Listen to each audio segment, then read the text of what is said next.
filosofia ela nasce no dia a dia de um grupo de homens, né, no mundo antigo, ocidental, naquele que nós chamamos hoje de Grécia, naquele mundo que era o mundo helênico há 2.500 anos, em que um grupo de homens e algumas mulheres, raras, que não eram tanto admitidas, se preocupavam em se perguntar sobre os porquês das coisas, isto é, a razão de ser das coisas, de maneira a ter uma vida que fosse mais consciente, que fosse mais pensante, que fosse mais raciocinada e não exclusivamente religiosa ou mítica ou lendária.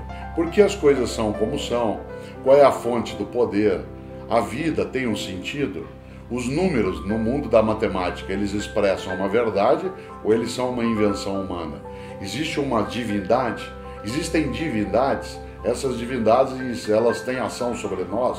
Qual é a origem do mal? Por que nós morremos? Quando morremos, tudo morre? Há algo em nós que persiste? Essas são perguntas que a humanidade se coloca há séculos e que, de fato, estão conectadas ao nosso dia a dia. Por isso, a filosofia nasce, né, com esse tipo de preocupação. O pensador que criou a palavra filosofia foi Pitágoras, né, o grande matemático que enxergava nas realidades matemáticas, especialmente nos números, uma certa ordem. E, portanto, uma ordem que o humano, a humanidade, no seu dia a dia, poderia compreender, capturar, utilizar. E por isso, sim, a filosofia ela está ligada às nossas grandes indagações. Muita gente diz que nós precisamos de filosofia para aprender a pensar. É claro que não, né? Porque pensar é um atributo atávico da nossa espécie. Nós nascemos com essa possibilidade, mesmo que a filosofia não existisse, isso seria possível.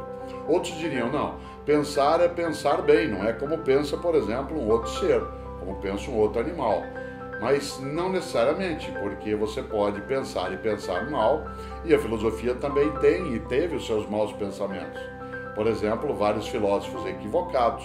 O nazismo tinha seus filósofos, as ditaduras têm os seus filósofos. Nem sempre o pensar filosófico é o bom pensar e nem sempre ele é crítico. A filosofia ajuda a indagar, escapar de algumas obviedades e introduzir na vida algo que é necessário para crescer, inovar, avançar, que é a suspeita.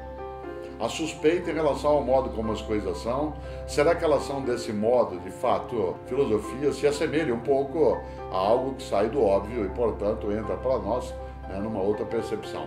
Mas saber colocar ponto de interrogação naquilo que parece óbvio é um movimento filosófico.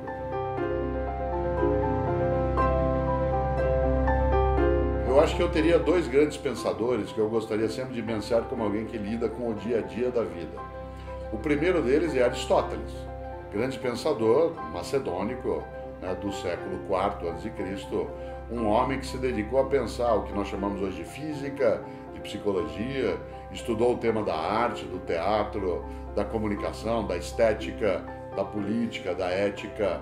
Aristóteles se perguntava sempre algo que é do nosso dia a dia, que é o que é felicidade, o que é que gera isso, por que nós humanos somos como somos. O outro pensador, que é sempre entendido como muito abstrato, porque é extremamente racionalista, é Descartes.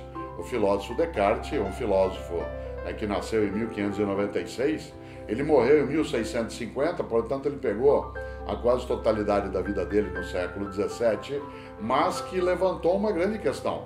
Qual é o fundamento para a verdade? O que é que me permite dizer que isso é verdade ou não? Isto é, onde eu apoio o edifício sobre o qual eu vou construir os conhecimentos que entenderemos como verdadeiros sobre qualquer coisa da minha vida. E Descartes chega a uma conclusão que hoje é até colocada quase como óbvia, mas que não era quando ele discute, que o único fundamento para eu chegar, né, à própria ideia de verdade é começar duvidando. Afinal de contas, se eu coloco tudo em dúvida, aquilo que for indubitável, que não puder ser duvidado, é o ponto para eu construir a verdade. E Descartes chega a uma conclusão racional. A única coisa indubitável é a própria dúvida. E nesta hora, claro, o pensamento cartesiano, ele se constrói sobre a possibilidade de, duvidando, perceber que se pensa. Descartes tem uma preocupação muito prática.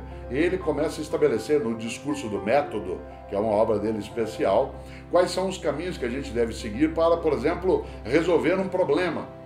Ele até dá uma sugestão, uma dica, ele diga, pega um grande problema, vá do mais simples para o mais complexo.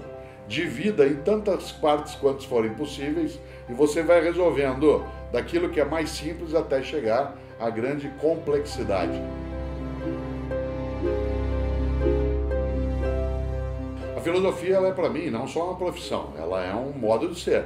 Eu acharia extremamente insuficiente, muito limitado para mim, que a filosofia se ausentasse, né, da minha vida à medida em que ela permite que eu seja menos robótico, menos automático, menos inconsciente naquilo que eu desejo. Não é um processo mágico, mas ajuda bastante a existir melhor.